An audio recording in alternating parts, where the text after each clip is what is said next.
Hello everyone, welcome to open academy academic. मैं सौरभ पचौरी आप सभी का स्वागत करता हूं। और साथियों, ये हमारा जो 5th चैप्टर है उसका नेक्स्ट वीडियो है। अब पिछले वीडियो में हमने कुछ डिफरेंशिएशन के क्वेश्चंस देखे थे, है ना।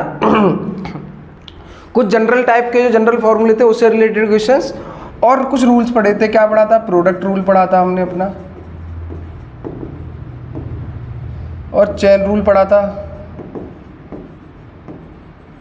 और कोसेंट रूल पढ़ा था, और इन पे बेस्ड क्वेश्चंस किए थे। ये जनरल रूल है कि हमें ऐसी कोई कंडीशन, इसकी कंडीशन या इसकी कंडीशन या इसकी कंडीशन दिख जाए तो हम इन फॉर्मूले का या फिर इन रूल्स का इस्तेमाल कर सकते हैं। ठीक है, ये बात क्लियर थी हमें, और हमने इस पे बेस्ड क्वेश्चंस किए थे। अब आगे बढ़ते हैं साथियों। अब नेक्स्ट काम करने से पहले, कुछ क्वेश्चंस लाने से पहले एक दो बातें हैं जो हमें जान लेनी चाहिए। जैसे कुछ टाइप के फंक्शंस होते हैं, कुछ होते हैं इम्प्लिसिट फंक्शंस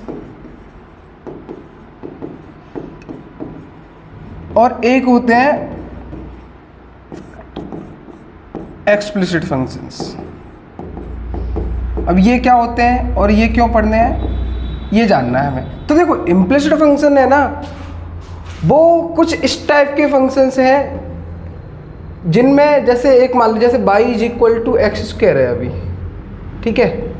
अब y is equal to x square है तो x एक इंडिपेंडेंट वेरिएबल है जिसकी आप कोई भी वैल्यू लेते हो तब y की वैल्यू मिलती है। y डिपेंडेंट वेरिएबल है, डिपेंडेंट, ये इंडिपेंडेंट है ना। तो अभी ये क्या है, ये अलग अलग है। इंडिपेंडेंट और डिपेंडेंट वेरिएबल जो दोनों है ना, ये अलग अलग देखे जा सकते हैं, बिल्कुल, है ना, सेपरेटेडली। तब तो वो होता है एक्सप्लिसिट, मतलब सब एक्सप्लिट है, अलग। एक्सप्लिट का मतलब होता है अलग अलग, है ना, बाहर, मतलब डिपेंडेंट और इंडिपेंडेंट वेरिएबल को अलग अलग देखा जा सकता है, मतलब बिल्कुल दिखाई देगा आपको, है ना। y is equal to sine x लिखा हुआ है तो ठीक है, ये x का फंक्शन है और ये y है, ठीक है। अभी इम्प्लिसिट फंक्शन है ना, उसमें ये एक चीज़ रहती है कि जो वेरिएबल इंडिपेंडेंट और डिपेंडेंट उनको सेपरेटली अलग करने में दिक्कत आ सकती है, या फिर इतना आसान नहीं होता है, सामने से नहीं दिखेगा आपको। जैसे मान लो अभी मैं लिख दूँ साइन एक्स प्लस वाई, या एक्स वाई कुछ भी लिख दूँ अभी देखो यहाँ भी वाई है और साइन के अंदर एक्स के साथ साथ और क्या है, वाई है ना। अगर ये वाई है तो भाई देखो, अपने को d y upon d x निकालना होगा। अगर वाई का एक्स के रेस्पेक्ट में ये जो डिफ्रेंशिएशन है, तो अपने को यहाँ तो करेंगे d y upon d x, लेकिन इसमें भी तो अंदर है वाई। तो इससे हमें ये पता लगता है कि यहाँ से जो y है ना, उसको ऐसे बाहर निकालना थोड़ा टफ है ना। तो इस टाइप के जो फंक्शंस होते हैं जिसमें डिपेंडेंट और इंडिपेंडेंट वेरिएबल को अलग अलग ना किया जा पाए, या फिर कर भी सकते हैं तो थोड़ा सॉल्यूशन लाना पड़े, थोड़ा और आगे बढ़ना पड़े, तब जाकर हमें कुछ वैसा मिले, सॉल्यूशन तो मिलता है, ठीक है। वो होते हैं इम्प्लिसिट फंक्शंस। तो ये बातें हमें क्यों जानती थी, क्योंकि मान लो ऐसे क्वेश्चंस दिख जाए हमें तो हम क्या करें फिर। जैसे मान लो अभी अभी हमने जो देखा था, y is equal to sine x plus y, ये, और हमसे बोलते ये क्वेश्चन देके कि find d y upon d x, कुल मिलाकर x के रेस्पेक्ट में y का डिफरेंशिएशन, ये पूछ ले अभी। तो क्या करेंगे अब हम? तो इसका तो चलो differentiating with respect to x के सापेक्ष में अवकलन करने पर विद रेस्पेक्ट टू x, है ना। तो ये क्या हो जाएगा, D upon d x of y, है ना, इज इक्वल टू, मैंने बताया चेन रूल लगेगा इसमें, अंदर फंक्शन अलग है, x तो है नहीं, x प्लस वाई है, तो पहले किसका करना पड़ेगा, साइन का। तो साइन का क्या होगा, cos x प्लस वाई, है ना। फिर मल्टीप्लाई करके चेन रूल से मैंने कल बताया था, उस हिसाब से करेंगे। अब इसका करेंगे x प्लस वाई का, तो कुल मिलाकर इसका करेंगे जब d upon d x of x plus y, ये करना है अब हमें। तो देखो साइन का तो ये तो जैसा है वैसे ही रहेगा, x plus y into d upon d x of x क्या होता है, मैंने बताया था कल, 1 होता है, प्लस इसका इस अंदर जाके इसको करेंगे तो ये क्या हो जाएगा, d y upon d x, ठीक है। अभी हमें चाहिए था d y upon d x. देखो अब d y upon d x की बात ये है कि d y upon d x इधर भी दिख रहा है और यहाँ भी दिख रहा है, तो इसको फिर थोड़ा सॉल्व करना पड़ेगा, एक इस साइड ले जाना पड़ेगा, कुछ ना कुछ करना पड़ेगा, तब जाकर हमें अपना d y upon d x मिल पाएगा, है ना। चलिए तो करके देखते हैं क्या कर सकते हैं, मल्टीप्लाई कर लो अंदर, तो d y upon d x is equal to, पहले इससे अंदर मल्टीप्लाई 1 से करेंगे तो क्या आएगा, कॉस एक्स प्लस वाई, है ना, प्लस लगाएंगे, फिर इसका इससे करेंगे तो क्या आएगा, कॉस एक्स प्लस वाई हो गया अपना ये, into d y upon d x. ये भी d y upon d x इधर भी है, तो इस वाले को इधर ले जाएं ताकि कॉमन ले पाए, है ना, तो इधर ले जाएंगे तो ये माइनस का हो जाएगा, तो d y upon d x minus d y upon d x into cos x plus y, है ना, ये इधर जाएगा तो माइनस का हो जाएगा, is equal to cos x plus y. तो यहाँ से ये और ये दोनों कॉमन ले सकते हैं, d y upon d x यहाँ से, तो यहाँ क्या रह गया, 1 रह गया, यहाँ से ये कॉमन लिया, यहाँ पे क्या रह गया, cos x plus y is equal to cos x plus y. हमें चाहिए था d y upon d x, तो जो इसके मल्टीप्लाई है उसको इधर डिवाइड कर दो, तो हमारा जो d y upon d x आएगा ना साथियों, वो आएगा cos x plus y upon 1 minus cos x plus y. ये आंसर हो गया हमारा। आई होप आपको ये बात क्लियर होगी कि हम इम्प्लिसिट फंक्शन है इसलिए इसको ऐसे सॉल्व करेंगे, जो बाई अंदर है उसको भी इधर लाना पड़ेगा, तो उसके अकॉर्डिंगली ही सॉल्व कर सकते हैं। तो ये बात क्लियर है, तो आप इसको नोट डाउन कर लो एक बार, फिर हम आगे बढ़ते हैं और क्वेश्चंस करने की कोशिश करते हैं। तो आई होप आपने ये नोट डाउन कर लिया होगा, है ना, साथ साथ भी आप नोट डाउन करते चला करोगे तो और बेहतर है ना। अब तो कुछ ज़्यादा टफ है नहीं इसमें कुछ। चलिए, जैसे मान लो अब एक और क्वेश्चन दिया हो, x square plus y square plus x y is equal to 100, ऐसा कुछ भी दे दे, मतलब क्या फ़र्क पड़ता है ना, ऐसा क्वेश्चन दे दे, बिल्कुल क्वेश्चन दे दिया। अब कह रहा है कि find d y upon d x, मतलब वाई का डिफ्रेंशिएशन एक्स के रेस्पेक्ट में, ठीक है। तो हमें क्या करना है, डायरेक्ट डिफ्रेंशिएट करेंगे, differentiating with respect to x.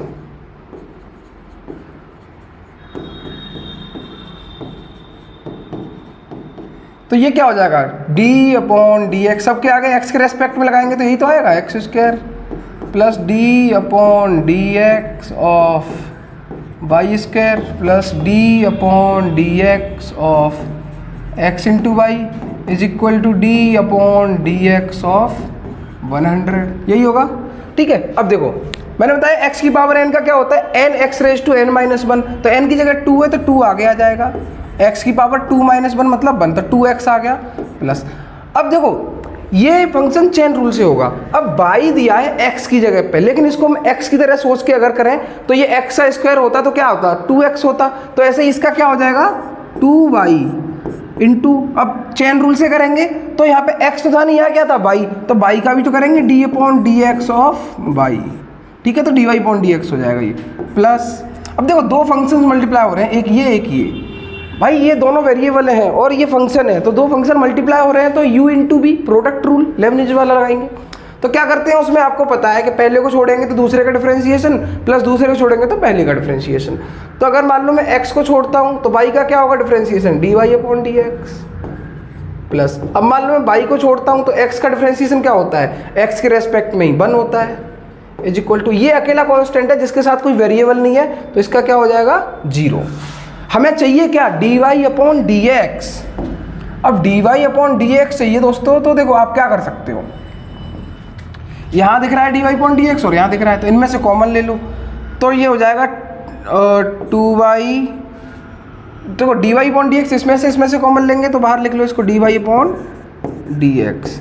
तो यहाँ से क्या बचा, 2y बचा प्लस x बचा, है ना, और जो बाकी बचा ना उसको दूसरी साइड पहुंचा दो आप, तो क्या क्या बचा, माइनस वाई माइनस है, देखो इधर ये जाएगा तो माइनस का वाई हो जाएगा, ये भी इधर जाएगा तो माइनस 2x हो जाएगा। लेकिन हमें चाहिए क्या था, d y upon d x चाहिए था केवल, तो d y upon d x चाहिए, तो जो भी उसके मल्टीप्लाई है उसको क्या कर देंगे, डिवाइड, तो d y upon d x is equal to, minus common ले सकते हैं इसमें से, तो क्या आ जाएगा 2x प्लस वाई या वाई प्लस 2x, एक ही बात है, ठीक है, और नीचे क्या आ जाएगा जो वो मल्टीप्लाई हो रहा है, तो 2y प्लस एक्स। तो जो हमारा d y upon d x आया वो आया माइनस का 2y plus x into 2x plus y upon 2y plus x, ये अपना फाइनल आंसर है।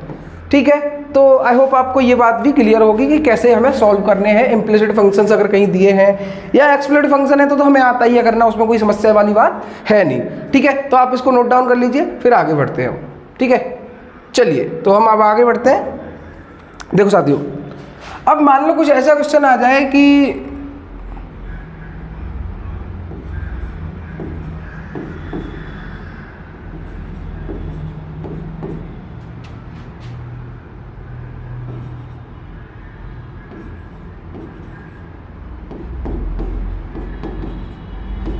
कुछ भी हो, हमें कोई दिक्कत नहीं है। ठीक है, मैं ये किसी बुक से क्वेश्चन नहीं ले रहा हूँ, मैं डायरेक्ट ऐसे ही जो मुझे फॉर्मेट पता है उस हिसाब से क्वेश्चंस बना रहा हूँ और कर रहा हूँ। आपको ऐसे बुक्स में क्वेश्चन दिख जाएंगे और फिर आपसे बिल्कुल बनेंगे वो क्वेश्चन, दिक्कत आ नहीं सकती है। ठीक है, चलिए तो देखो साथियों, अब हमें इसका dy/dx निकालना है, तो वही करना पड़ेगा differentiating with respect to x, क्योंकि x के रेस्पेक्ट में चाहिए। x के रेस्पेक्ट में करेंगे अगर तो d/dx of x square plus d/dx of a square plus d/dx of by is equal to d/dx of sine by. ठीक है, तो देखो ये तो आपको पता है क्या हो जाता है, 2x हो जाता है प्लस, यहाँ कोई वेरिएबल तो है नहीं, ये क्या है, कांस्टेंट है, a अकेला कांस्टेंट है, तो कांस्टेंट का डिफरेंशिएशन क्या होता है, 0, पहले ही बताया हुआ आपको, प्लस b आपका कांस्टेंट है, उसके बाहर ले लो, d का y के रेस्पेक्ट में, वो y का d x के रेस्पेक्ट में dy/dx इज इक्वल टू, पहले साइन का करोगे तो साइन का क्या होता है, cos, लेकिन यहाँ क्या है y।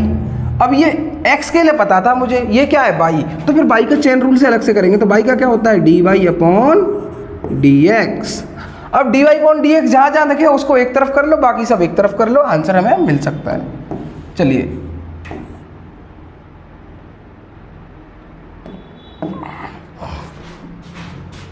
अब क्या कर सकते हैं, इसको इधर ले आते हैं ताकि वो रहे, तो देखो 2x इज इक्वल टू ये cos y इंटू dy/dx, ये इधर आएगा तो माइनस का हो जाएगा b dy/dx, तो इसमें से dy/dx कॉमन ले लो आप, तो क्या रह जाएगा cos y minus b is equal to 2x। तो यहाँ से dy/dx अगर हमें चाहिए होगा तो क्या होगा, जो इसके मल्टीप्लाई में जो भी है उसको इसके डिवाइड में पहुंचा दो नीचे, तो 2x/cos y माइनस b, ये आपका फाइनल आंसर है। ठीक है, तो इसको आप नोट डाउन कर लीजिए, फिर हम आगे बढ़ते हैं।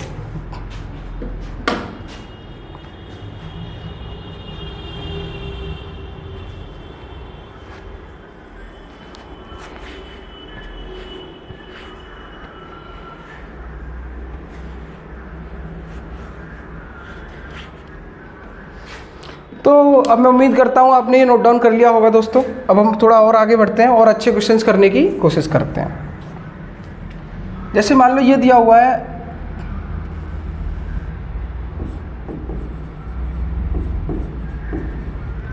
tan xy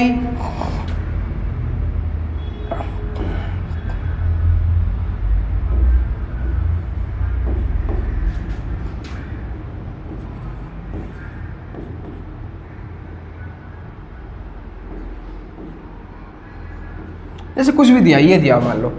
अब क्या करना है हमें, dy/dx निकालना है साथियों, y का डिफरेंशिएशन x के रेस्पेक्ट में, तो वही करेंगे differentiating with respect to x, x के सापेक्ष में अवकलन करेंगे अगर हम, तो क्या आएगा, देखो tan का जो होता है ना, पहले tan देखो कुल मिलाकर हम लिखेंगे d/dx, क्यों, क्योंकि x के रेस्पेक्ट में अवकलन या फिर डिफरेंशिएशन किसका करना है, पहले tan xy का, ठीक है, प्लस d/dx ऑफ xy, चलो xy स्क्वायर कर लेते हैं इसको और बढ़िया रहेगा, ठीक है, प्लस d/dy वो dx y square is equal to d/dx of 50।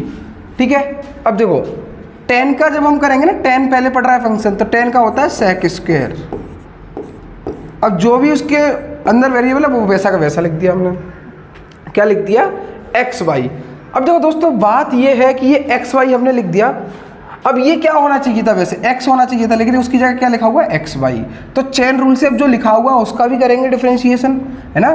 तो उसका करेंगे यहाँ पे, तो क्या आएगा x, देखो ये x इंटू वाई, दो फंक्शन आपस में मल्टीप्लाई हो रहे हैं। तो अभी पीछे भी किया था एक्स वाई का, क्या होता है x को छोड़ेंगे तो dy अपॉन डी एक्स आएगा वाई का, प्लस y को छोड़ेंगे तो x का क्या आएगा, 1 x के रेस्पेक्ट में 1 आएगा, प्लस इसमें भी देखो x इंटू वाई स्क्वायर, तो एक फंक्शन ये है एक फंक्शन ये है। तो पहले मान लो x को छोड़ते हैं तो y का क्या आएगा वाई स्क्वायर, तो वाई स्क्वायर का होता है 2y, और फिर y का क्या होगा dy upon d x, plus अब वाई स्क्वायर को छोड़ेंगे तो x का तो 1 होता है, ठीक है, प्लस इसका करेंगे तो 2y हो जाएगा वाई स्क्वायर का, और y का क्या होगा फिर चैन रूल से dy upon d x is equal to, ये कांस्टेंट है जिसके साथ कोई वेरिएबल नहीं है, तो ये क्या हो जाएगा 0। अब तो आप इसको सॉल्व कर सकते हो आगे, कोई दिक्कत वाली बात है ही नहीं। बस dy अपॉन डी एक्स जहाँ जहाँ दिख रहे हैं उनको आप बिल्कुल एक साथ कर लो, बाकी सारी चीज़ें एक साथ कर लो, आपका काम आसान हो जाएगा। तो पहले इसका अंदर मल्टीप्लाई करते हैं, तो ये क्या हो जाएगा x इंटू, देखो x into sec square x y, ये एक बात हो गई, into d y upon d x ये वाला, प्लस इसका अब इससे करेंगे तो by into sec square x y, plus देखो ये क्या क्या है 2x y d y upon d x, plus अब आएगा y square plus 2y d y upon d x is equal to 0। अब जिसमें d y upon d x है ना, उसमें से d y upon d x common ले लीजिए, जिसमें नहीं है उसको दूसरी साइड पहुंचा दीजिए ताकि सॉल्यूशन मिल जाए हमें, ठीक है। तो चलिए करते हैं, देखो इसमें d y upon d x है तो यहाँ से ये कॉमन आ गया d y upon d x, तो यहाँ क्या बचा x into sec square x y, इसमें है नहीं तो इसको माफ करो, इसमें है तो यहाँ से d y upon d x गया तो क्या रह गया 2x वाई,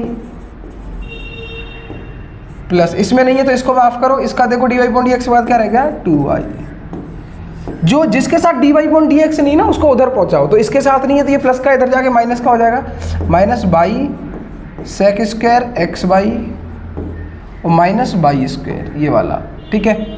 अब d y upon d x चाहिए था ना हमें, तो जो इसके गुणा में उसका उधर भाग दे दो, तो माइनस कॉमन लेंगे तो ये आ जाएगा by sec square x y plus by square, है ना, माइनस कॉमन ले लिया ना इसलिए, अपॉन ये वाला पूरा हो जाएगा आपका x sec square x y plus 2x y plus 2y, ये आपका फाइनल आंसर हो गया। तो इसको नोट डाउन कर लीजिए आप, फिर हम आगे बढ़ेंगे।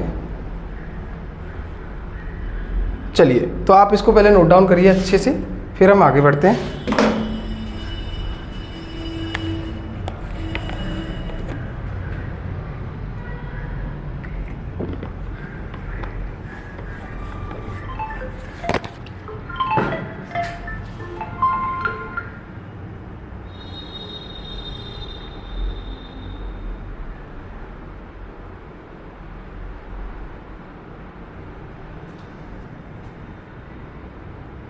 तो मैं उम्मीद करता हूँ आपने ये नोट डाउन कर लिया होगा क्वेश्चन। चलो आगे बढ़ते हैं अब हम। अब देखो जैसे मान लो अब आप ये वाले टाइप के जो क्वेश्चंस हैं वो आप आसानी से मतलब बिल्कुल कर पाओगे कि हाँ ठीक है ये वाले क्वेश्चंस मेरे से बन रहे हैं। अब मैं नेक्स्ट वीडियो में इसके कुछ लेंथी क्वेश्चंस हैं, कुछ बुक से लेके आऊँगा, और कुछ अच्छे क्वेश्चंस हैं वो बिल्कुल आते हैं, उस टाइप के क्वेश्चंस बिल्कुल मैं लेके आऊँगा, और फिर हम आगे की बात करेंगे इसमें और क्या क्या रह सकता है, डिफरेंशिएशन में लॉग वगैरह कैसे लेते हैं, जब वेरिएबल और वेरिएबल दो एक साथ हों मतलब पावर में हो तब क्या होता है, ये सारी बातें हम नेक्स्ट वीडियो में करेंगे। चलिए तो मिलते हैं अगले वीडियो में। Thank you so much.